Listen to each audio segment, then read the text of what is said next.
Leo nataka niseme na nyinyi ujumbe unaosema Roho Mtakatifu na kalama ya unabii. Roho Mtakatifu na kalama ya unabii. Na natamani nifundishe siku hii ya leo. Nisome maandiko pengine mawili matatu tu. Mengine nitakuwa nakupa, unataja, unaandika.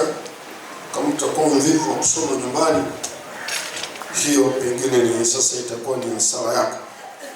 Kitabu cha Petro wa pili sura ya kwanza mstari wa 21. Unasema hivi, mstari huo wa 21 unasema, maana unabii haukuletwa popote kwa mapenzi ya wanadamu, bali wanadamu walinena yaliyotoka kwa Mungu wakiongozwa na Roho Mtakatifu. Hiyo ni Petro wa pili sura ya 20. Ni Petro wa pili sura ya kwanza mstari wa 21. Petro wa pili sura ya kwanza mstari wa 21. Alafu nasoma na Wakorinto. Waraka wa kwanza kwa Wakorinto sura ya 12 mstari wa 10. Waraka wa kwanza wa Korinto sura ya 12 mstari wa 10. Umesema mstari wa 10.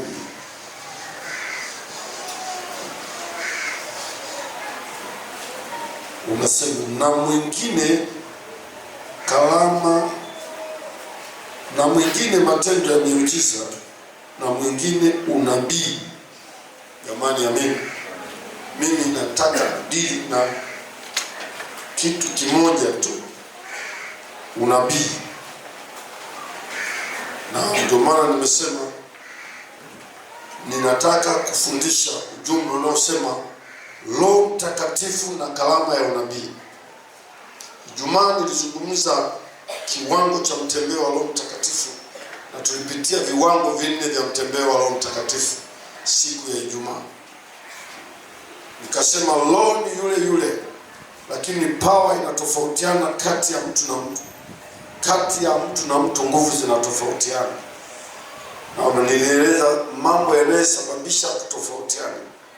Nikawapitisha katika aina 4 za mtembeo wa Roho Mtakatifu kwa mujibu wa kitabu cha Ezekieli sura 47 mstari wa kwanza hadi wa 7. Na tuliona kiwango kikubwa cha mtembeo wa Roho Mtakatifu na tofauti yake.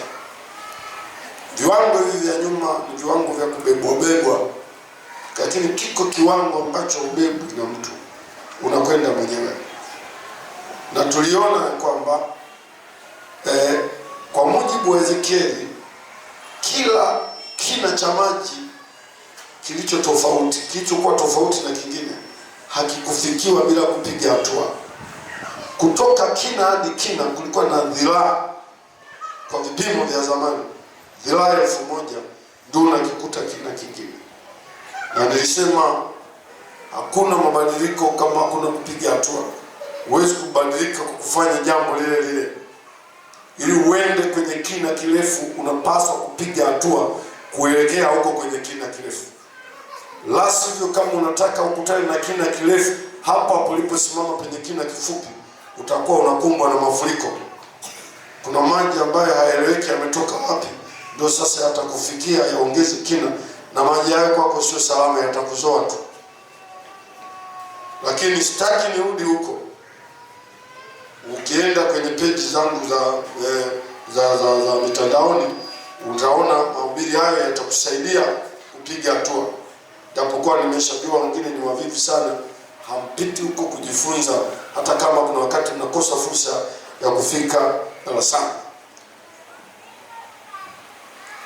Unabii ni miongoni mwa kalama 9 za Roho Mtakatifu.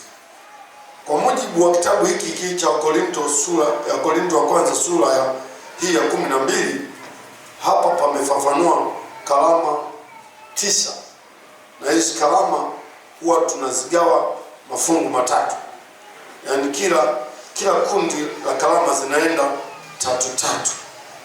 Ziko karama ambazo tunasema karama za nguvu au karama za kutenda, ziko tatu. Kuna uponyaji, kuna miujiza, kuna imani. Hizo tatu hizo karama za kutenda au zinaitwa karama za nguvu. Ziko karama zingine zinaitwa karama za kuona, ziko tatu, na zenyewe kuna hekima, kuna hekima, kuna neno la maarifa, na kupambanua roho. Unaona, kwa hizo karama tatu. Hizi tatu za kwanza, imani, miujiza na kuponya, ni karama zinazothibitisha kwamba Mungu hashindi jambo lolote. Zinasimama na sifa ya Mungu ya kuweza mambo yote. Kwenye hizo tatu hakuna kitu kinashindikana. Lakini hizi tatu nilizozitaja za pili, yani hekima, maarifa na kupambanua roho, zenyewe zinawakilisha sifa ya Mungu. Sifa ya Mungu ya kujua yote. Kwenye hizo karama vinaweza kueleweka hata vitu ambavyo vimefichika. Lakini hii karama ya unabii yenyewe iko kwenye kundi la karama tatu pia, ili zikamilishe ziwe 9. Yaani unabii, halafu aina za lugha na tafsiri za lugha. Hizi zinaitwa karama za kusema au karama za ndimi. Zimepewa jina hilo kwa sababu karama hizi zinaonekana kupitia kinywa. Jamani, amini. Hizo karama zinaonekana kupitia nini? Kinywa. That's why kinywa chako ni muhimu sana. Kinywa chako ni muhimu sana. Mungu anakitumia kwa karama. Sasa leo ninadili na karama moja ya unabii, Roho Mtakatifu na karama ya unabii. Na unisikilize vizuri sana. Nimesoma maneno hayo machache tu. Somo hili ni pana sana, na mimi nitaongelea machache yafuatayo kwenye somo hili la Roho Mtakatifu na karama ya unabii. Jambo la kwanza, unabii ni nini? Tunapozungumza unabii ni ujumbe. Unabii tunaozungumza hapa ni ujumbe mfupi kutoka kwa Mungu kupitia kinywa cha nabii.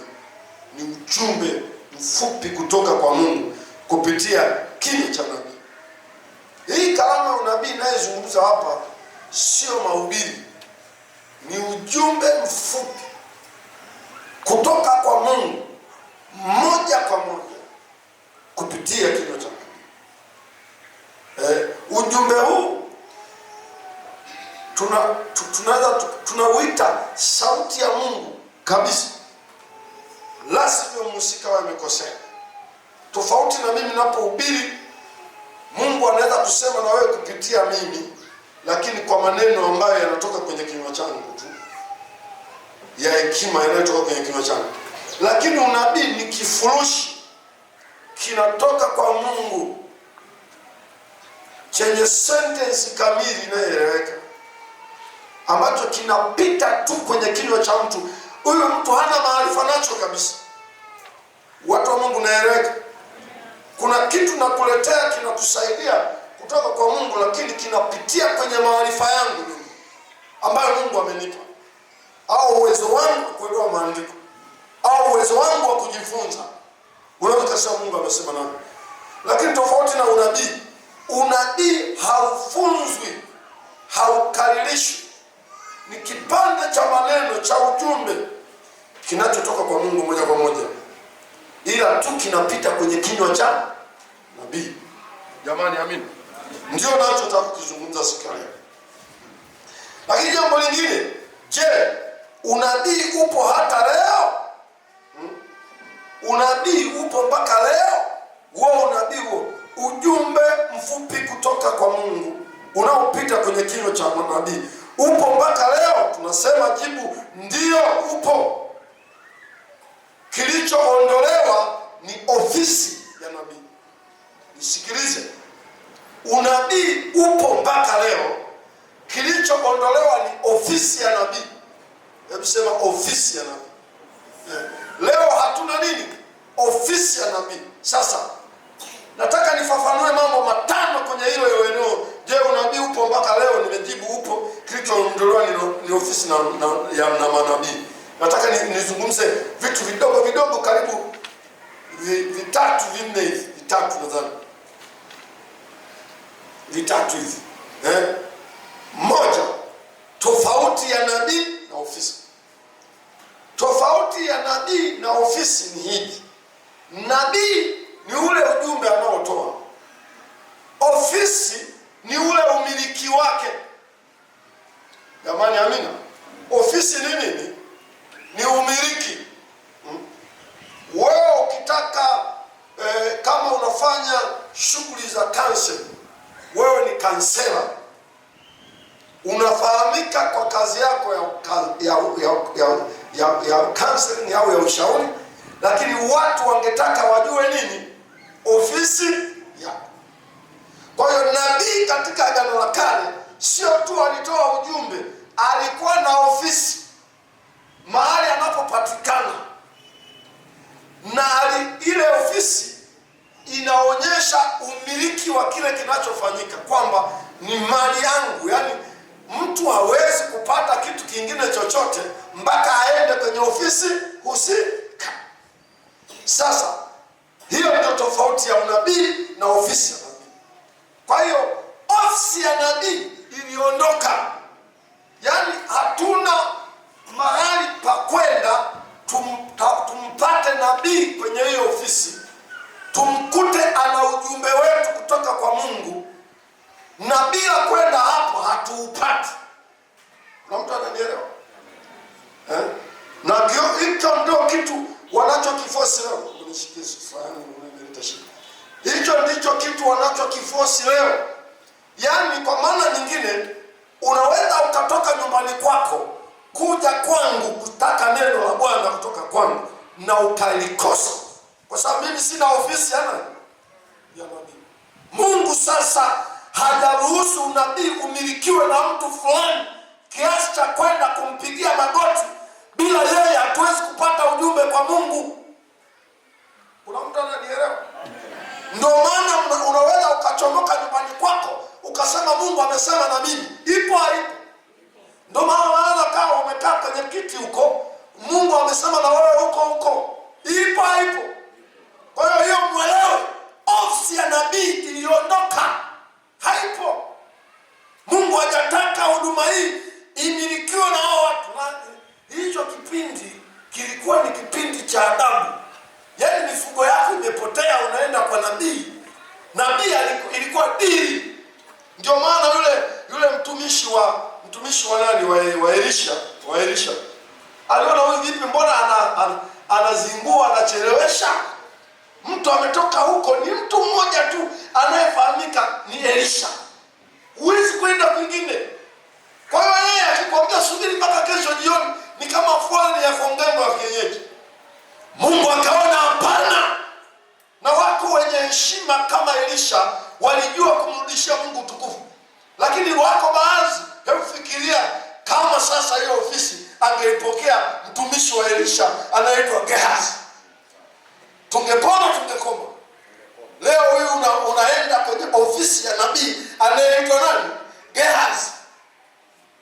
Anakupigia namna. Na ndio ofisi hizo zipo. Ofisi za kina Gehazi zipo. Atatoka na utisho, mwingine anaweza kuvaa lisharaba linaning'inia maka.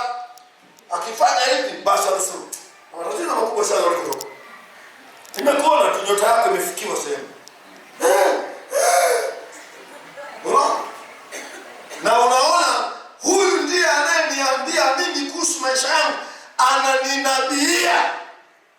Kwa hiyo ofisi ya nabii na nabii tofauti yake ndio hicho. Unabii ni kile kitu kinachotoka kwa Mungu, ujumbe unaotoka kwa Mungu. Ofisi ni umiliki. Kwa hiyo wanaposema watu ofisi ya nabii haipo, maana yake hakuna anayemiliki unabii sasa. Jamani, amini. Ambaye bila yeye itabidi tusubirie. Kama hajaja kanisani itabidi tusubirie. Hayupo. Na nitakuambia huko mbele. Hiyo nilikuwa nafafanua tofauti ya nabii na ofisi ya nabii. Na tumesema unabii upo, ila ofisi ilifanya nini? Ilifungwa. Sasa mbili ni jambo la pili. Nataka nizungumze hapo. Hapo.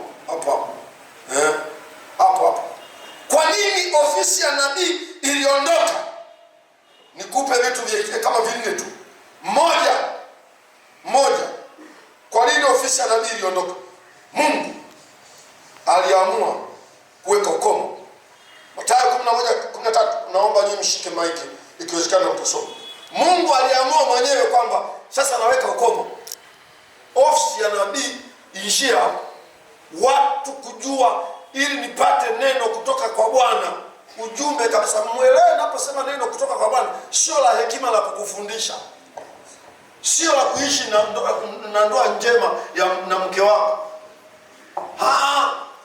Hiyo unaweza ukaenda hata kwa nani, hata kwa watu gani mnaita ambao wanatoa mafundisho ya namna hiyo. Tunasema neno kutoka kwa Bwana kwa jambo fulani. Unaenda, huwezi kumwendea mtu hata yule aliyekusaidia jana. Siku leo anaweza kukwambia ni Bwana tu alipitisha kitu hicho jana, lakini leo sielewi. Kuna mtu anataka kusoma kitabu kile cha Mathayo 11:13, lakini na Luka 16:16. Mathayo 11:13 inasema, kwa maana manabii wote na Torati walitabiri mpaka wakati wa Yohana. Anasema mwisho ni wakati wa nani? Mwambie mwenzako usiletee wakati wa, usiletee sasa mambo ya wakati wa Yohana. Haya, hiyo iache. 16, Luka 16:16. Luka 16:16 inasema, Torati na manabii vilikuwapo mpaka Yohana. Tangu wakati huo habari njema ya ufalme wa Mungu hutangazwa. Hasemi Torati na unabii. Torati na nini? Na manabii. Anachozungumza hapo ni ofisi. Kwa hiyo tunasema Mungu mwenyewe aliamua kuweka ukomo. Mbili, kwa nini ofisi imeondoka? Kuwepo kwa maandiko matakatifu. Petro wa pili 1:19. Kuwepo kwa maandiko matakatifu kumekomesha ofisi ya nabii.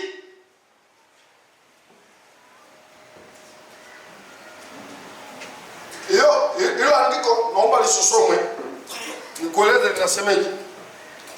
Petro wa pili 1:19 inasema sisi tunalo neno la, hebu shika Biblia yako juu. Sasa shida huna, hata kama iko kwenye simu wewe shika. Sema sisi tunalo neno la unabii tayari, ambao tukiliangalia kama taa inayo gizani tutafanya neno mpaka tutakapopambazuka. Mwambie bwana unalo neno tayari.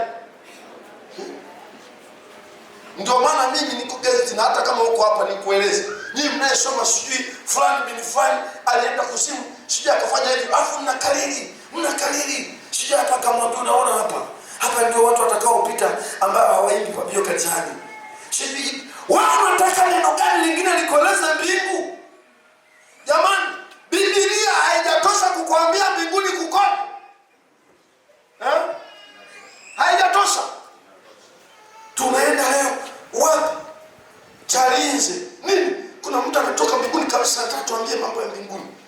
Yaani yule anaongea mpaka nywele zinasisimka hivi. Anaongea, mwingine anasema anaongea kuhusu vilemba, anaongea kuhusu Heleni. Na mmoja amesema hivi, kule kuzimu alipoenda ndio alikuta hiyo biashara ya mawigi na vilemba fulani hivi. Alikuta. Wewe Biblia inasemaje kuhusu kuzimu? Kuzimu kuna biashara. Kama kuna biashara, mimi ngoja niteke kufunga mzigo. Kuzimu kule ambako tajiri alilia mpaka anahitaji tone la maji, mtu anakuambia kuna biashara, unakubali? Kwamba huyo alienda kabisa. Kumbe kuzimu unaweza kaenda ukatoka. Shetani ni ndegwele tu. Yaani ukienda kule atakukamatia, utatoa macho kama ndula. Kumbe mwenzetu mwingine anataka kufanya ziara na nyinyi mnakubali nini? Hata nyinyi wa assembly, sisi wa assembly mnakubali mtu kwamba ameenda kuzimu alafu amefanya nini? Hakuna. Kuzimu kuna lugha mbili. Kuna lugha hizi mbili, Kiyunani na Kiebrania. Na ndio lugha kubwa mbili zilizotumika kuandika Biblia. Ya tatu ni ndogo tu itumika kuandika Biblia, inaitwa lugha ya Kiaramu. Lakini lugha mbili, Kiebrania Agano la Kale, Kiyunani au Kigiriki Agano Jipya. Kiebrania kunaitwa Sheol. Kiyunani kunaitwa Hades. Panaitwa mahali pa roho zilizoaga hazizuri. ukiingia hutoki. Hiyo wanaita nitolee. Lakini mtu anasimama anakwambia nimeona kuzimu imefunguka, mmoja iko kwa ngware, watu wanaingia wanafanya biashara wanatoka. Na hii viatu vilivyoandikwa Nike hivi ndio vimetoka kule. Wewe unaanza nikivaa Nike kimetoka kuzimu. Na kuambia miruzi mingi hupoteza ungo wa mwindani. Utapotea. Sisi tunalo neno la unabii linatuambia kila kitu. Uvivu wa mafundisho ndio unayetaka nabii. Unakataa kujifunza maneno ya Mungu, uelewe anasemeje kuhusu jehanamu na kuhusu mbinguni. Unaenda kusikiliza ndoto za mtu. Nao wanapita mle. Bwana amenipa maono. Kwa mbona mtu anasimama hapa sasa? Bwana amenipa maono. Nimeona maono makubwa sana. Ya ajabu nituambia yanatisha. Niliona kundi kubwa la wanagosheni hawaonekani. Watu watatu tu niliona wanaenda kwenye ule mstari. Hayo ni maono, si imeandikwa. Njia ni nyembamba, wanaopita ni wachache. Ni jipya hilo. Hiyo ni maono yako hiyo. Ndio maana maandiko yanasema tunao tayari neno la unabii ambalo tukiliangalia vema kama taa ing'aayo, tutafanya vema mpaka kutakapopambazuka. Neno kupambazuka hapa ni ujio wa Yesu kuja kuchukua kanisa. Kwa hiyo ukishika maandiko, tayari una neno la unabii kwa ajili ya kesho yako. Tayari una neno la unabii kwa ajili ya watoto wako. Tayari una neno la unabii kwa ajili ya maisha yako. Tayari una neno la unabii kwa ajili ya tumbo lako. Tayari una neno la unabii kwa ajili ya afya yako. Liko ndani ya maandiko matakatifu.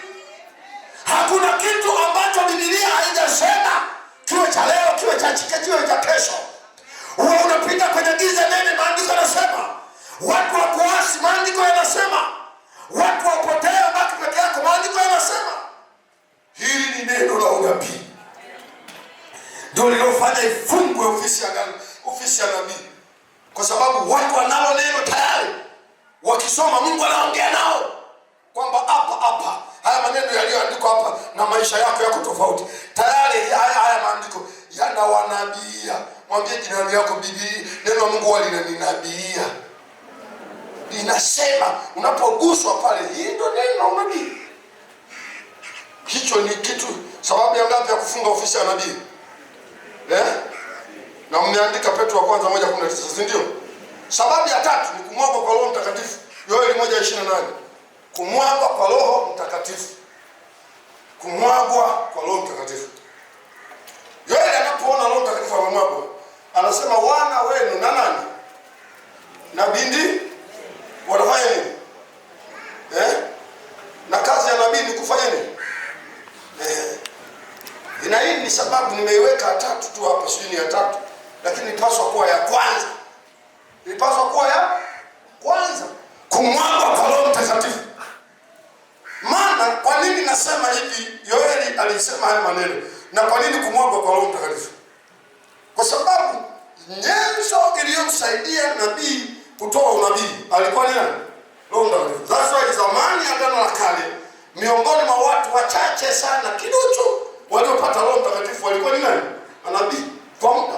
Kwa hiyo ili atoe unabii, urudi na majibu yako, alipaswa atulie mahali Roho Mtakatifu afanye nini? Ashuke. Akishuka ndio anatoa unabii, anatoa maelezo ya mambo yatakayotokea au nini kinaendelea.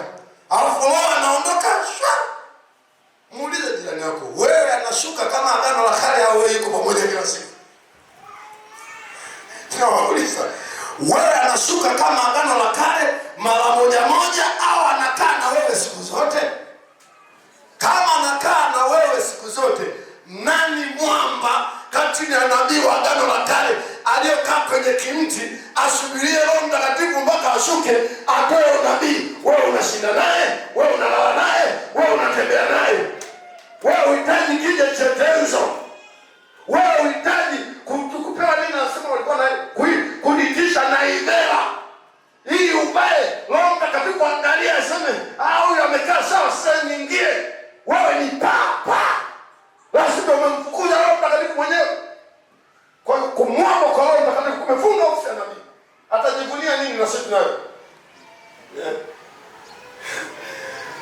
Mwambie mwenzako tembea kifua mbele. Una Roho Mtakatifu. Ofisi ya nabii iko ndani yako wewe. Haleluya! Kuna mtu ananielewa, unajua nyinyi hamuelewi. Maandiko yanasema manabii wengi na wenye haki walitamani kuyaona mnayoona nyinyi hawakufanya. Yaani sisi ni waajabu sana. Unaweza kukaa hapa unafanya hivi, unaomba hivi labda mnakosa usikivu tu. Unashangaa Roho anashughulika na wewe kabisa, anakuambia 1 2 3. Kama ni masahisho anakuambia, kama ni maelekezo anakuambia. Hayo mambo wenzetu yaliwagharimu safari. Na anaanza kuambia safari usifanye. Wenzetu yaliwagharimu safari. Niende nisiende kwa nabii. Nabii wengine walikuwa wanajidai. Mmoja siku moja anasema anaenda Nikwea huko nikapigana vita Nikwea. Akasema Kwea. Huko anaona atakiwa Kwea, yaani anasaidia Kwea. Yule jamaa akajiongeza akasema, "Unachosema kweli kwa sababu niuliza mama vipi? Niliona mapepo yanatamba mbele za Mungu. Mtume nani anaenda mkamdanganya yule atagongwe vitani." Mapepo yakatokea akasema tutume sisi. Kwa hiyo umeniuliza umefanya vyema, lakini hapa kwa sauti ya Bwana naona kuna pepo wataingia watu wako wakudanganya wewe. Ninaongea kimadaa nilenyewe tu. Hebu fikiria mara kwanza nimesema nenda kuna tatizo. Nakubembeleza. Sasa na nyinyi sasa hivi mnataka hivyo mpaka mbembeleze. Lakini nataka nikwambie, ukitulia katika uwepo wa Roho Mtakatifu, ukitulia katika uwepo wa Roho Mtakatifu, wewe ni bonge la nabii kupita agano la kale. Hawakutembea na upako kama huu. Hawakushandalize hivi.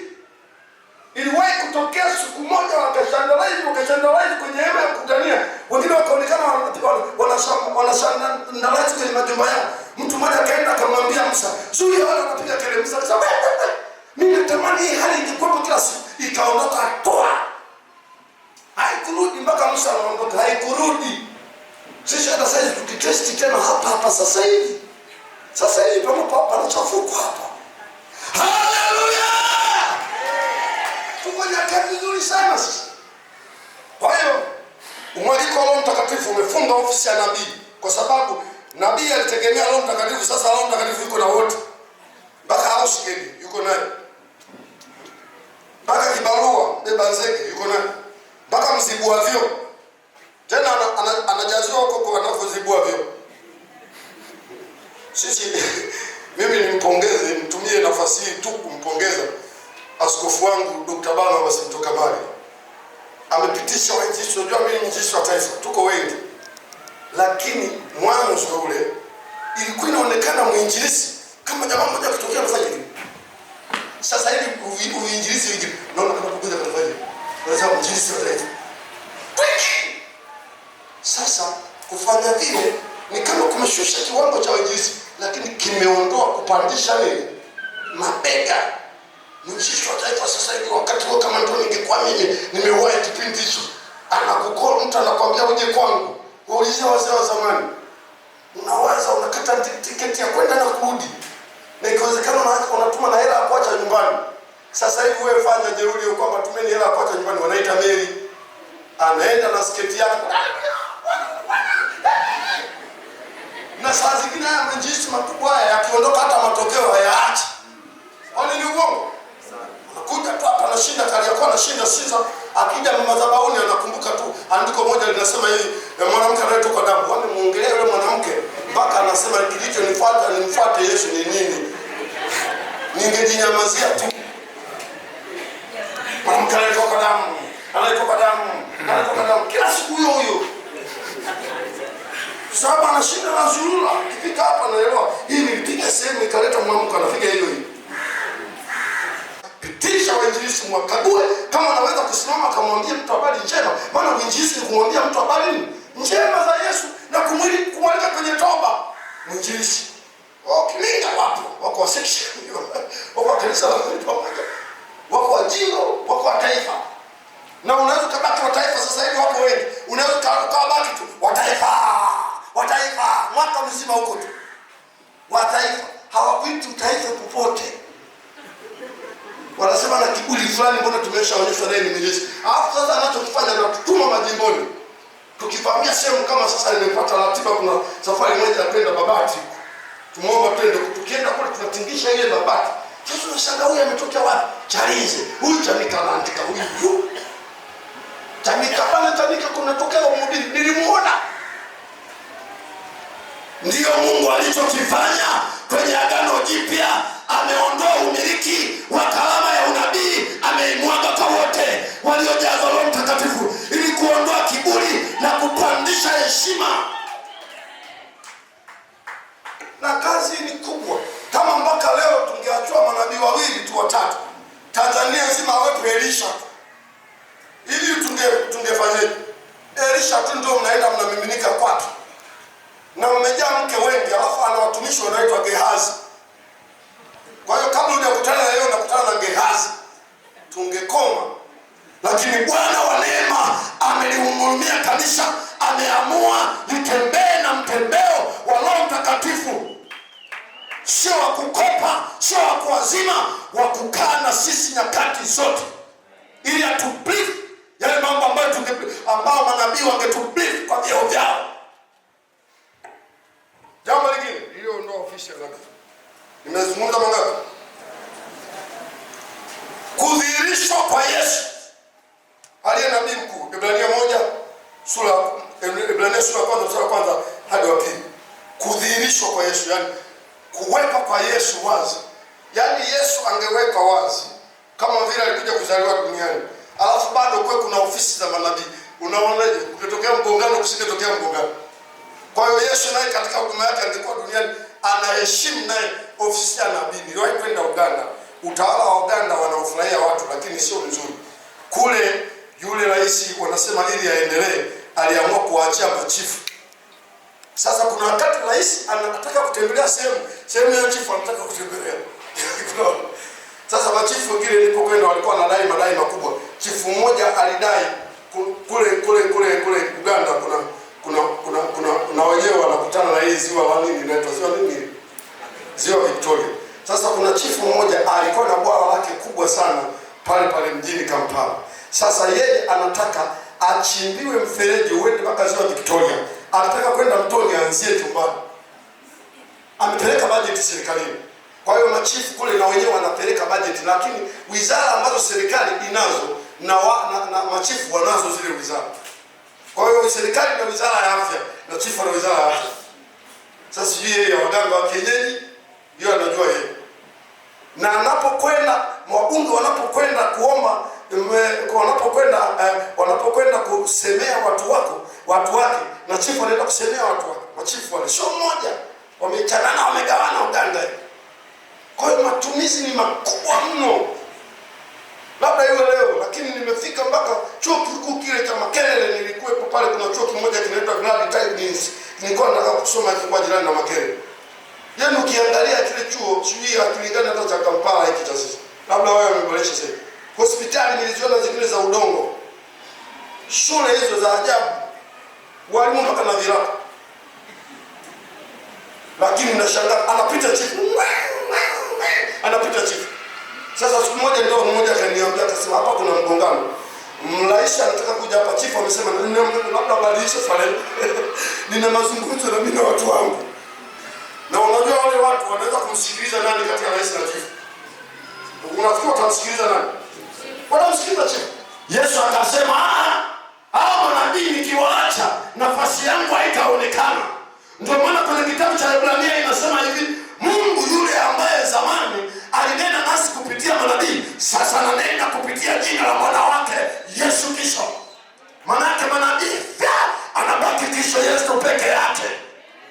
Kwa hiyo udhihirisho wa Yesu umepita manabii kwa ofisi zao. Nazungumza kwa nini kwa ofisi? Mkumbuke neno ofisi. Msisahau. Msisahau neno nini? Ofisi. Toa tu hivi. Lakini sio ofisi. Sio ofisi. Kuna walimu wengi tu. Lakini sio ofisi. Hawana ofisi. Hawana mazao. Hawa wakishi sana. Lakini ukisha sema ofisi watakwambia usajili. Hiki na hiki kifanyaje? Lakini kama wewe unaita mtu kwenye mpapai unamfundisha, fundisha. Ofisi nazungumza. Jambo lingine, sijui nimeyamaliza hayo ya sehemu ya pili yanayozungumza kwa nini ofisi ya nabii iliondoka. nini unabii upo mpaka leo? Ni kwa sababu Mungu bado anataka kuongea na watu. Hawezi kuondoa unabii. Mungu bado anataka kuongea na watu. Ndio maana Ibrania ile ile inasema hata sasa Mungu aliyoongea na manabii anaongea. Ni mtindo tu wa namna ya kuongea amebadilisha, anaongea. Jamani, amina. Mungu nisaidie nifundishe hivi mpaka mwisho. Haya, nini kimeondoa unabii au kutia kunajisi unabii leo? Hapa nazungumza unabii kama ujumbe mfupi wa mtu kupitia kwenye kinywa chake kuuleta kwa kanisa. Huo upo. Si tumesema upo? Watu wa Mungu, si tumesema upo? Na mimi nataka niuone kanisani. Na ashukuriwe Mungu, leo nimeyaona manyunyu. Mungu ameelewa njaa yangu. Hatuwezi kuishi na kanisa lisiloweza kusikia sauti ya moja kwa moja. Unajua kuna direct na indirect. Tunataka wakati mwingine ya moja kwa moja. Na nitawaeleza mambo machache kwa ajili ya muda. Nini kimetia kimeondoa unabii ama kimetia unajisi unabii leo? Viko vingi, hebu niongee vichache viandike. Moja, ukame wa kiroho.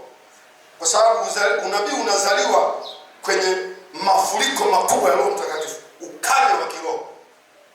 Mko wakame mno. Unabii haupo kwenye ukame. Ukame. Unabii unatoka kwenye maombi mazito, kwenye mafuriko makubwa ya Roho Mtakatifu. Andika Matendo ya Mitume 13 mstari wa kwanza hadi wa pili. Majamaa walikuwa kwenye maombi mazito. Ndio sauti ya nabii katoka, nitengeni Barnaba na Sauli kwa ajili ya kazi yangu. Matendo ya Mitume 13 mstari wa kwanza hadi wa pili. 2. Makosa ya nabii yanayogoma marekebisho. Unabii umekoma leo au umetiwa unajisi kwa ajili ya makosa ya nabii makosa ya nabii yanayogoma marekebisho. Wakorintho kwanza 14:32 inasema roho za manabii huwatii manabii. Ili tufaidike na unabii wa Mungu kumtumia kwa unabii mtu, lazima huyu mtu kama anakosea akubali marekebisho. Anaposhindwa kukubali marekebisho, na mwingine anasema sasa sitoi unabii tena, ndio hapo panatokea tatizo. Nabii lazima akubali marekebisho kwa sababu anaweza kukosea. Sasa anapokosea alafu hataki marekebisho, unabii unapotea. Makosa ya nabii yanayogoma marekebisho. Makosa ya nabii yanayogoma nini? Marekebisho.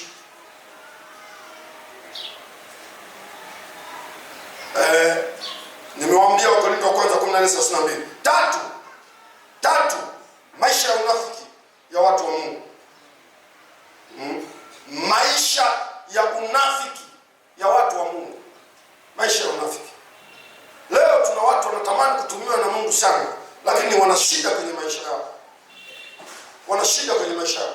Mfano, mtu anajua tabia yako, anajua maisha yako yalivyo. Ukisema unatoa unabii na maisha yako anayajua, anashangaa wewe ananiambia nini? Dakika 4 umetoka kusengenya, umetoka kusema watu vibaya. Alafu anakuona hapa unataka kusema Bwana anasema hivi na hivi. Hayo yanaitwa maisha ya unafiki. Shaya hapo tu. Kuishi tofauti na misingi ya imani yako inavyotaka. Ni maisha ya unafiki. Yanazuia unabii usitokee. Hiyo ni ngapi? 3. Watu wa Mungu twende pamoja. 3 hiyo. 4. Kanisa kugomea unabii. Kanisa kugomea unabii au kukataa. Ibrania 12 mstari wa 25. Ibrania 12 mstari wa 25. Kanisa kugomea inakataa kwenye Ibrania 12:25, msimzuie yeye anenaye. Kanisa msikatae unabii. Ibrania 12:25 na Tesalonike wa kwanza 5:20 inasema msitweze unabii, msidharau unabii. Makanisa yamegomea unabii. Na mengine yameandikwa kabisa hapa tutaki unabii hapa. Mimi nataka. Jamani, mimi nataka. Wanaotaka unabii wanyoshe mikono. Mimi nataka. Mwingine ni uoga tu. Kanisa kugomea unabii. Ibrania 12:25, Tesalonike wa kwanza 5:20. Jingine sijui ni tano hiyo. Tano, hofu ya kukosea au kueleweka vibaya. Hofu ya kukosea. Na nimewaona wengi hapa wana hofu. Anafumba mdomo namna ambapo unatamani pige kibao namna hiyo kwamba tena hilo neno. Nabii ni kama huwa anakuwa ameficha kitu mdomoni. Na sisi tunajua kuongoza makanisa na tunaelewa unabii unafanyaje. Tunaweza kujua yule pale kuna neno la nabii nataka kutoka, yule pale kuna neno la nabii. Ila anazuia. Sasa tutakuta ni kama anatikisike. Hasa anazuia.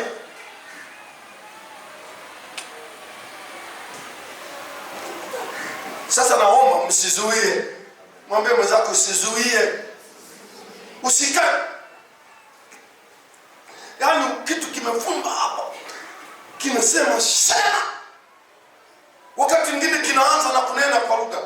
Unanena kwa lugha, unanena kwa lugha, unanena kwa lugha, alafu yanakuja maneno uyaongee. Unazuia. Na sasa tuna maiki. Na naomba kabisa wakati tuko kwenye maombi, amani tusikuwa makini. Nataka maiki hata zaidi ya moja.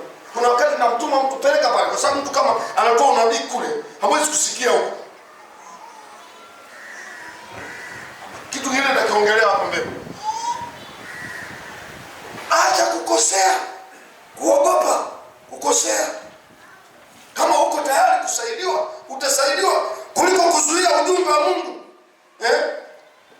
Petro wa kwanza 4:11 anasema mwenye mahusia aseme kama ni mahusia ya Mungu. Usizuie. Unazuia bonge la ujumbe wa kulisaidia kanisa. Mmoja ametoa hapa kwa oga tu. Lakini ulikuwa ni ujumbe wa toba, ujumbe wa kutubu. Kaongea lakini ni kwa oga. Hofu ya kukosea au kueleweka vibaya imepoteza unabii kwenye kanisa la Mungu. Makanisa yako dry, yanaingia yanatoka. Ni kama mnafanya events tu makanisani. Nataka niwaambie kanisa la Mungu, na hasa wanawake, mimi ninawanyoshana kidole kabisa. Nyinyi ndio mko wengi. Na nilishazungumza hata kwenye mafundisho juzi yaliyopita. Wakati nazungumza habari ya kiu ya Roho Mtakatifu. Miongoni mwa watu wamesababisha roho akimbie kanisani ni wanawake. Na wakazi ya macho kabisa. Ni nini? Ni wanawake. Kwa mujibu wa maandiko, wanaoweza kusababisha kuwalainisha wanaume ni nani? Ni wanawake. Si maandiko yanasema tutafute wanaume wanajua kuomboleza. Tutafute nani? Sasa mwanamke unaona hata wewe usiona aibu. Umetokea msiba, wewe ndio mwenzako kaza wewe unalia nini? Baba haya yanatokea tu. Watu wanaangalia wanaona mama macho hapo juu tu hivi. Unafikiri ndio natula. Wanashangaa. Mwanamke anaweza kukuvuta kwenye uwepo wa Mungu. Na sio kwa sababu hiyo tu. Ndio mko wengi. Ndio mko wengi. Kwa nini mnakuwa wengi kwenye mapepo msio wengi kwa Roho Mtakatifu? Maana hata mapepo mnazingiziwa ndio mnayoyapata ni kwa sababu ya idadi yenu ni kubwa. Kwa hiyo lazima matatizo yenu yaonekane kwa wingi. Kwa wingi. Naomba na kwenye vipawa muonekane kwa wingi. Na Pastor Shaban mtu anikumbusha kama kwenye ratiba kuna kitu tumekosea. Miongoni mwa mambo tuliyohamasishwa sasa hivi ni kuinua kiwango cha wanawake kwenye utumishi. Yaani tayari imeshaeleweka mtembeo wa Mungu unakwenda kwa wanawake kwa kasi kubwa sana. Na tayari dalili zinaonyesha hata wakipelekwa kazini kuwa ni kuchunga kufanya kazi ya Mungu, wanafanya kwa nguvu kubwa sana. Kwa hiyo tumepewa agizo la kuinua viwango vya utumishi wa wanawake, wajikubali ya kwamba Mungu anayetumia wanaume anatumia na wanawake. Hamjapiga vigelegele vingi kwa sababu ya hiyo ni miongoni mwa shida. Ni kitu ambacho kinaondoa unabii au kunajisi unabii. Kitu kingine ni wimbi la manabii wa uongo. Wimbi la manabii wa uongo. Na lenyewe linasababisha kutia unajisi unabii. Kwa sababu na wenyewe wanasema Bwana amesema. Japokuwa wao wanageuza ni mahubiri. Na unabii tunaozungumza hapa sio mahubiri. Ni ujumbe mfupi ambao unapitia kinywani kwako kutoka kwa Mungu. Saba kama sikosei, na mwisho, kukosa elimu ya kweli ya theolojia kuhusu unabii. Hii na lenyewe linaondoa unabii ama linatia unajisi. Elimu haipo. Elimu haipo. Na sasa kibaya kama elimu haipo afu mtu ataka kurekebisha. Mtu anasema, "Wewe tulia. Mimi ndio nasema saa hizi mimi. Tulia." Hata anasimama na mtu anasema, "Tulia wewe. Nasema mimi. Nasema mimi." Kwanza wazee kanisa nyanyuka, weka mikono juu. Hiyo ni kukusikana kwa nini elimu? Elimu nyingi tu. Elimu nyingine kukosekana ni kule kukosa uwezo wa kuelewa hapa Mungu anataka kusema. Sisi wengine tunayoomba maombi yetu tu tutulie. Sijui kama umeelewa. Hata leo kuna unabii mwingine niliuona kabisa, lakini umeshindwa kutokea kwa sababu wanaopaswa kutulia hawapaswa kwamba wafanye nini? Watulie.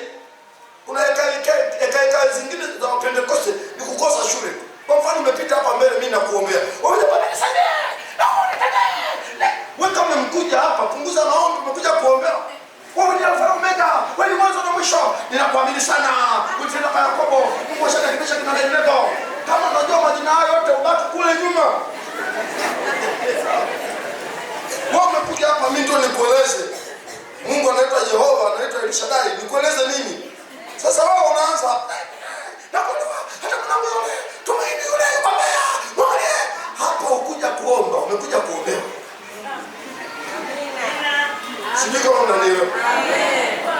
Sasa hiyo elimu ikikosekana hiyo kwamba wapi nifanye nini? Kuna maombi unaelewa kabisa haya ni maombi ya mzigo ya kwangu mimi. Kipindi cha unabii unataka utulize mpira. Na unaona kuna mtu mwingine yuko pale ana nguvu. Ana nguvu. Sasa wapende kote ni vurugu. Wenzetu hata ikitokea penalty, iwe timu zinacheza, wanajua kabisa hapa tunamweka fulani. Ingekuwa nini? Napiga mimi. Mpaka dakika zinaisha napiga mimi. Lakini wenzetu wanaelewa kabisa. Hapa nani apige penalty, apige nani kona, na unaweza kukuta ni yule. Wanamwacha kwamba huyu ni bingwa wa kona. Hapa tunaweza wote. Kwa kusema na anasema mimi wewe unataka kunileteza kuleta kwa nini siwezi?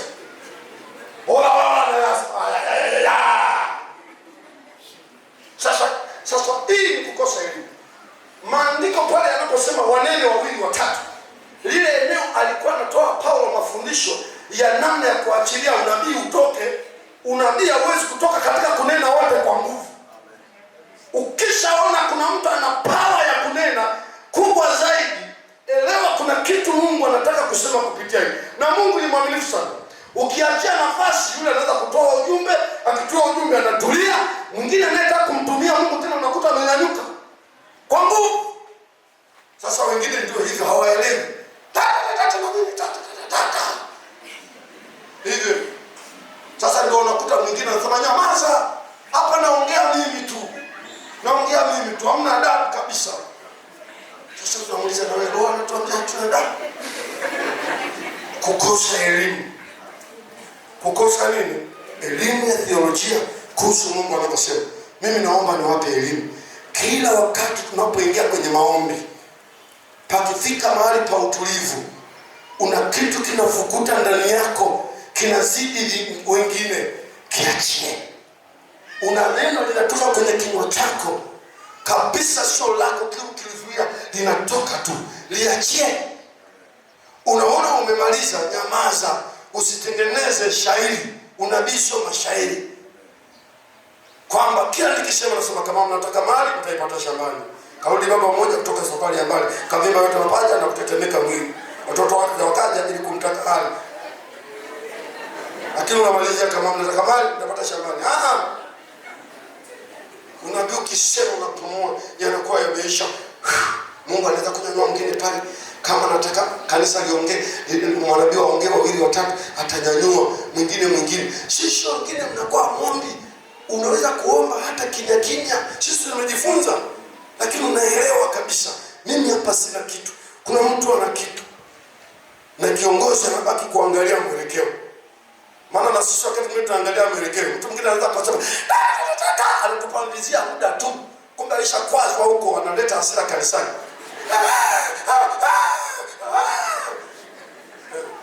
Kwa hiyo kuna wakati mwingine huwa tunaelewa, tunatulia, ana kitu tunaona hamna, huyu ni fujo zake. Ni fujo zake tu. Kwa sababu ziko fujo za Roho Mtakatifu kwa wewe mwenyewe. Roho Mtakatifu kuna wakati ana fujo, lakini ni fujo za kukushughulikia wewe. Kuna zingine ni za kushughulikia wewe kama wewe. Sio una kitu cha kusema kwa watu, ni wewe. Mmenielewa watu wa Mungu? Naomba nimalizie kwa maneno haya kama matano hivi. Matano, umuhimu wa unabii kwa kanisa letu la leo. Mmoja, kwa nini unabii ni muhimu? Kanisa linataka kusikia sauti ya Mungu dhahiri. Ni muhimu kwa sababu ni muhimu kanisa lisikie sauti ya Mungu dhahiri. Ni ya muhimu kuliko sauti yangu. Ni ya muhimu mno sauti ya Mungu. Huwa inapenya kwenye mifupa, inaingia. Unaweza ukaona pengine ni ya kawaida, lakini kuna muhusika ule unabii unamfinyanga, unamgonga. Ndio maana tunatoa elimu katika unabii. Unabii hauleti machafuko. Nabii hawezi kusema namsimamisha fulani aje hapa mbele. Hakuna unabii wa namna hiyo. Nabii akizungumza, muhusika anakamatwa na Mungu kule kule kama ameambiwa. Kama ananyanyuka kuja mbele aje yeye. Lakini unabii haugonganishi kanisa. Kwa hiyo unabii ni muhimu kwa sababu tunataka kusikia sauti ya Mungu. Na niwaeleze, tumefeli, tunaenda kuomba. Lakini nataka nikwambie, kama kuna kitu tutaonyesha kufeli kabisa kwa kanisa, ni ibada ya kufanya tunaondoka kila siku Mungu hajaongea na kanisa. Narudia tena, na wazee wa kanisa mnisikie. Miongoni mwa vipimo kwamba bado tuko vibaya, si lazimishi unabii, lakini kukosa Mungu kuongea kanisani na kanisa ni dalili mbaya. Na mimi nasema kama itaendelea, itabidi tufanye operation ya ajabu.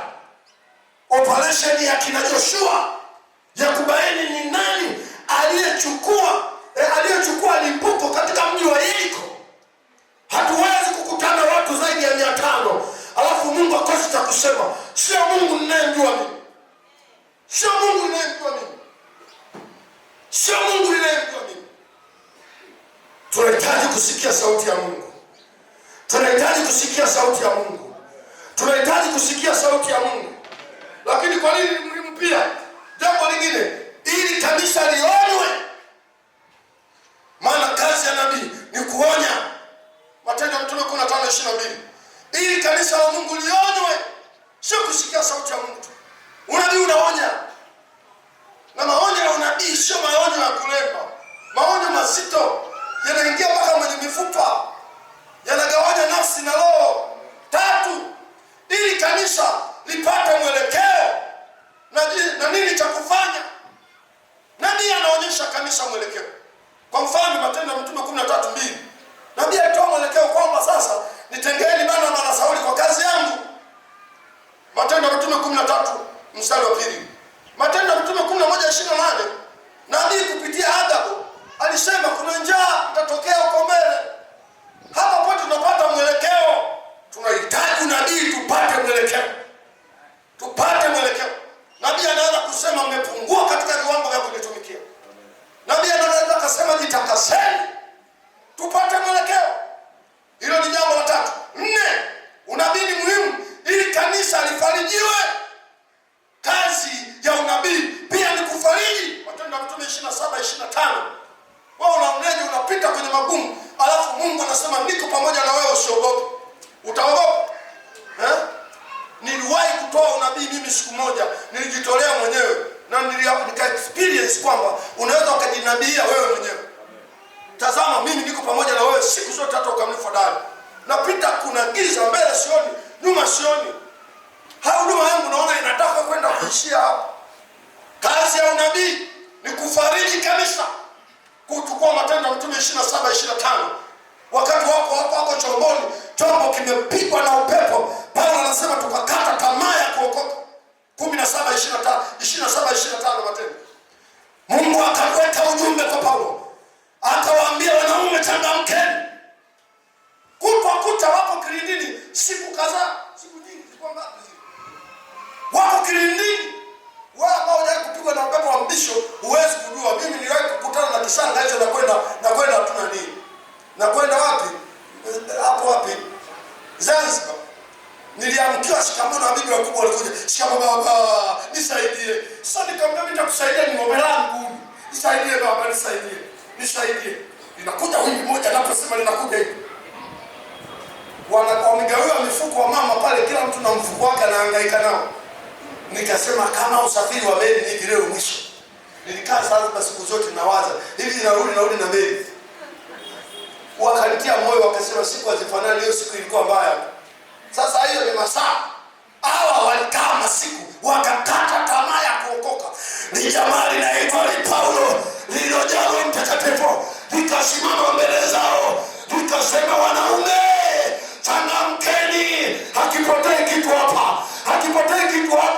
Mungu ameniambia hadi mtu hata mmoja, mali zitapotea, lakini uhai wetu hautapotea.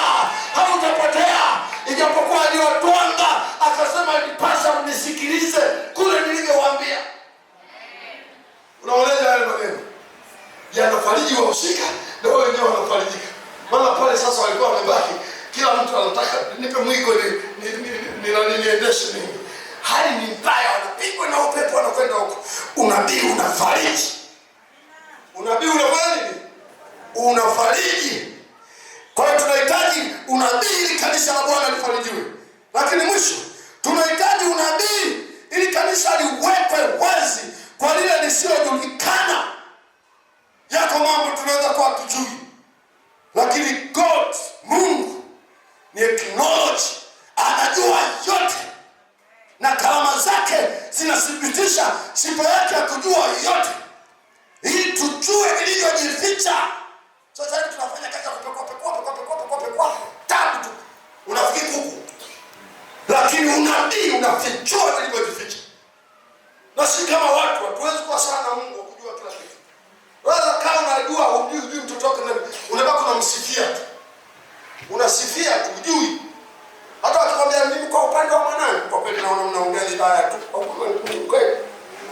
Kwa sababu hujui yote. Kazi ya unabii ni kuweka wazi vilivyojificha. Nakumbuka andiko moja katika kitabu cha Matendo ya Mitume 21:11. Nabii akasimama, akashika mkanda wa Paulo akavaa, akasema huyu mtu ambaye nimechukua mkanda wake nimevaa, mbele vifungo vinamkabili. Tunamshangilia hapa na huduma yake, lakini ananikataa mbele, anajela mbele. Kanisa likasimama, limeshaelewa maisha ya Paulo mbele kuna nini, likaliitia jina la Bwana. Baada ya maombi Paulo akasimama, akasema msilivunje moyo, niko tayari kwa lolote. Nataka nikwambie, sio alikuwa tayari tu.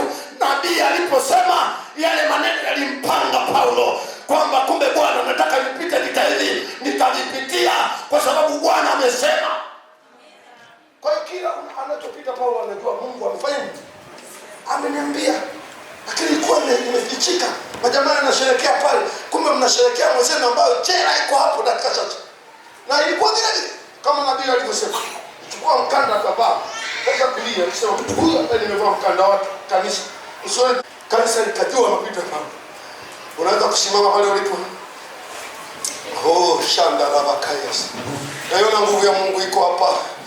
Ni kilio changu, Mungu urudi kwenye kanisa hili. Rudi kwenye kanisa hili Bwana.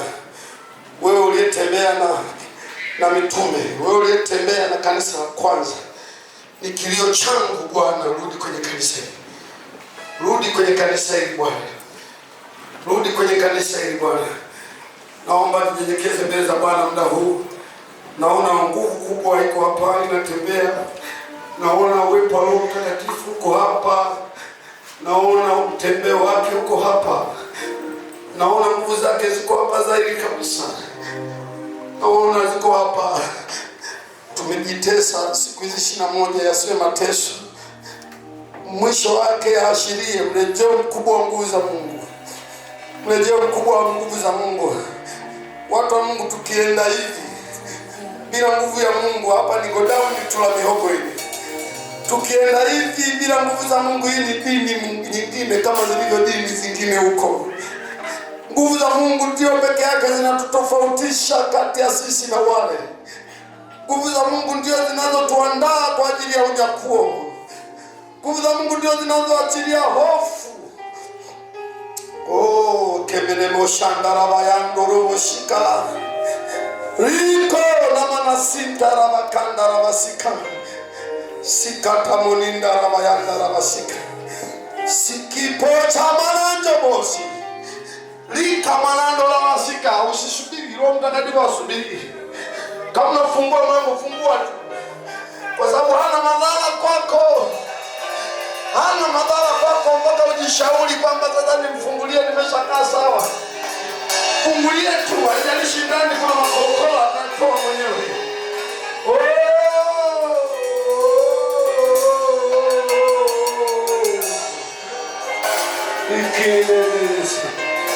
Sika mama sika pasata. Ika mana masika. Ewe ima wimbo sini wewe Yesu.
isiona mawaa wala kunyanzi.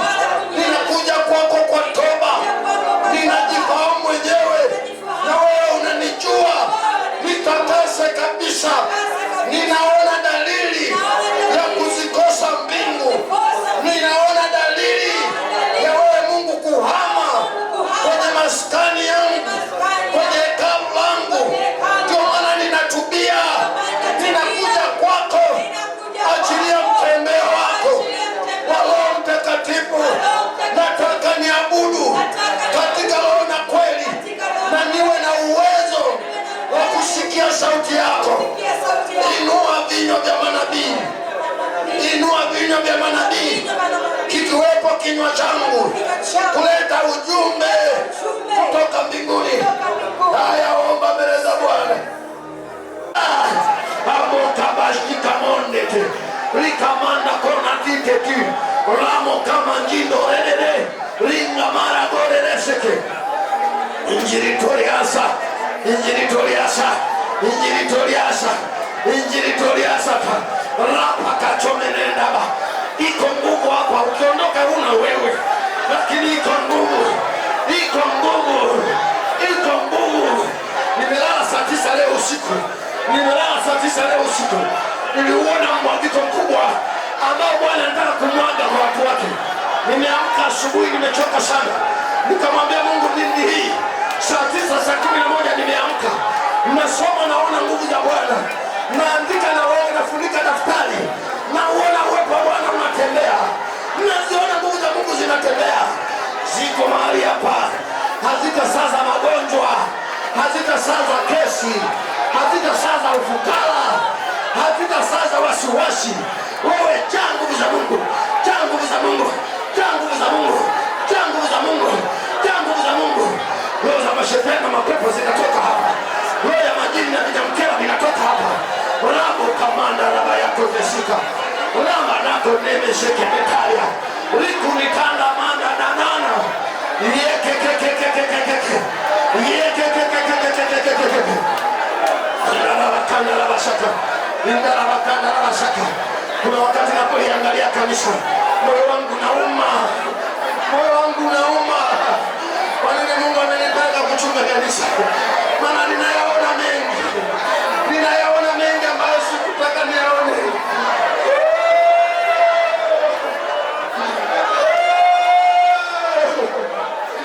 Ninabeba mzigo ambao sikutarajia. Ningebeba mzigo wa familia yangu tu, lakini ninabeba mzigo ambao sio watu wangu, tena kwa uzito. Bwana ananibebesha, Bwana ananibebesha. Najiuliza hili kanisa linaenda wapi? Najiuliza hili kanisa linaenda wapi? Ango na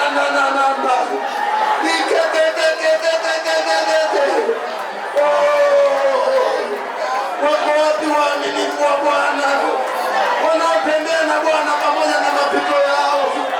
Wako wapi waaminifu wa Bwana ambao mbingu zinaweza kujivunia?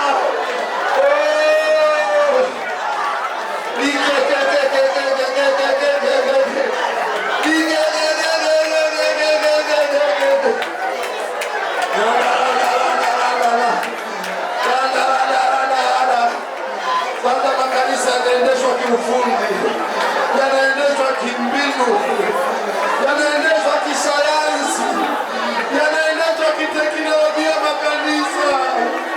Mungu anataka yaendeshwe na Roho. Mungu anataka yaendeshwe na Roho.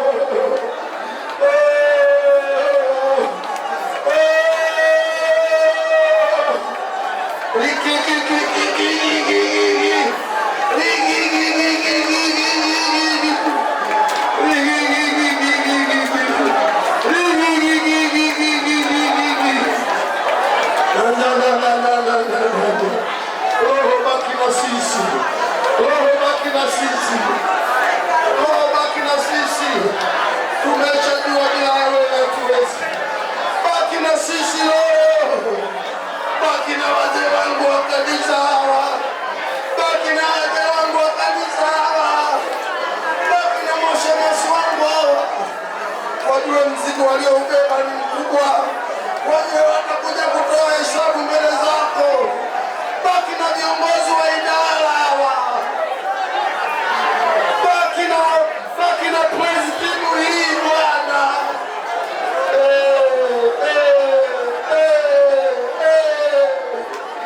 Wajue kuna siku wataimba mbele zako, wataimba mbele ya Mungu naona ya sirini, wataimba mbele ya Mungu ambaye una zaidi ya kioo, unamulikisha yote yaliyositirika yawe wazi.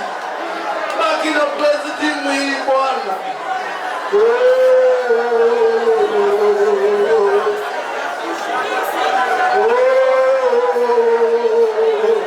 Rikakatakasa, rakamokatakasa, rakapakatopesaka. Ninaomba roho ya uhuisho, ninaomba roho ya uhai ikuvamie kama ile nguvu iliyovamia kwenye bonde la mifupa ikanyanyua zile maiti katika jina la Yesu. Roho ya uhai ikuvamie kwa jina la Yesu. Nyanyuka kwa miguu yako, nyanyuka utembee, nyanyuka kwa jina la Yesu. Nyanyuka kiroho chako, nyanyuka kwa jina la Yesu. Nyanyuka pale ulipopiga kambi, nyanyuka kwa jina la Yesu. Itamana mashaka, roho ya uwete ninaipiga kwa jina la Yesu. Roho ya uwete ninaipiga kwa jina la Yesu. Roho ya uwete ninaipiga kwa jina la Yesu. Ambana manalo, roho ya kifafa cha kudondoka kiroho ninapiga kifafa, toka kifafa, toka kifafa cha kiroho kwa jina la Yesu Kristo wa Nazareti.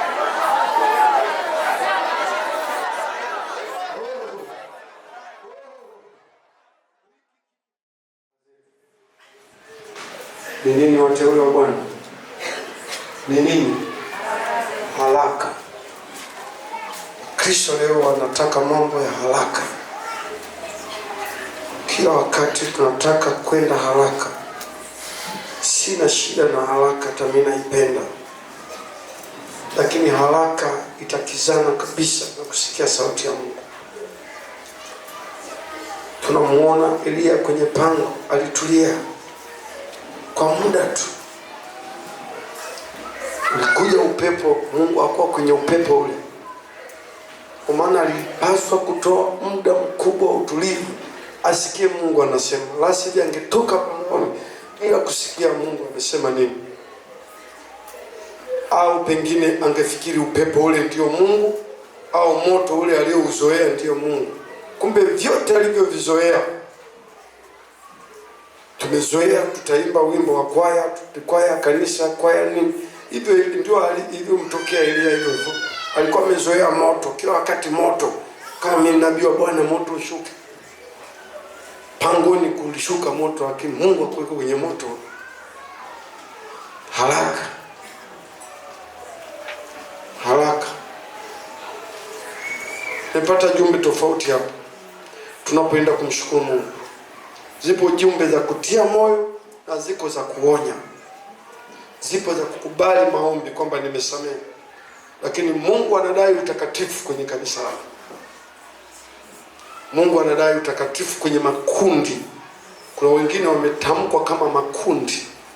Makundi kama vijana, makundi kama ya uimbaji. Mungu anadai utakatifu. Lakini Mungu amesema atasamehe. Tunasikia mengi. Lakini mimi nimehesabu ni kama kujaingia ofisini kwako kikazi, alafu kuna mafaili umerundikiwa hapo, nataka usome yote. Kwa sababu kuyasoma muda mrefu, leo umepakuliwa mafaili ya kutosha. Mpaka unasoma unataka kushinda hata kuelewa nishike lipi. Kwa sababu kulikuwa kuna kizuizi. Na niwaambie wazee wa kanisa na viongozi, niko imara mno kusimamia huduma za kanisa, kusimamia vipawa mbalimbali. Bwana amenipa ufahamu wa kutosha kabisa. Hakitaharibika kitu. Kama Mungu anataka kusema na sisi, atasema na sisi. Kama adui akitaka kuingia aseme ni Bwana, tutajua.